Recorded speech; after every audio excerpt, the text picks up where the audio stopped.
আসসালামু আলাইকুম দর্শক, আমি এখন যে জায়গাটিতে দাঁড়িয়ে আছি আপনারা জানলে অবাক হবেন।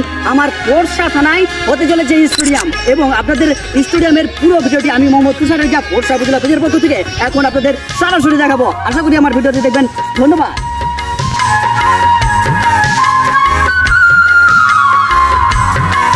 আসসালামু আলাইকুম সুপ্রিয় দর্শক মণ্ডলী, এই স্টেডিয়ামটি যারা তৈরি করছেন তাদের সাথে আমরা একটু কথা বলবো। আসসালামু আলাইকুম আঙ্কেল, আপনার নাম কি? মোহাম্মদ ফতুল ইসলাম। এই স্টেডিয়াম কতদিন যাবত থেকে চলমান? এটা চলমান 1 বছর 3 মাস। 1 বছর 3 মাস। আর কতদিন লাগতে পারে স্টেডিয়ামটি তৈরি হতে?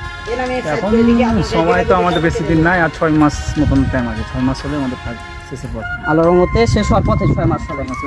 তো তাদের অক্লান্ত পরিশ্রমের মাধ্যমেই এই স্টেডিয়ামটি তৈরি হচ্ছে। আমরা আশা করি আমাদের পোরশার ছেলে মেয়ে অনেক উন্নতি হবে, তারা একটু খেলার সময় পাবে, একটু জায়গা পাবে খেলার জন্য, সুন্দর একটি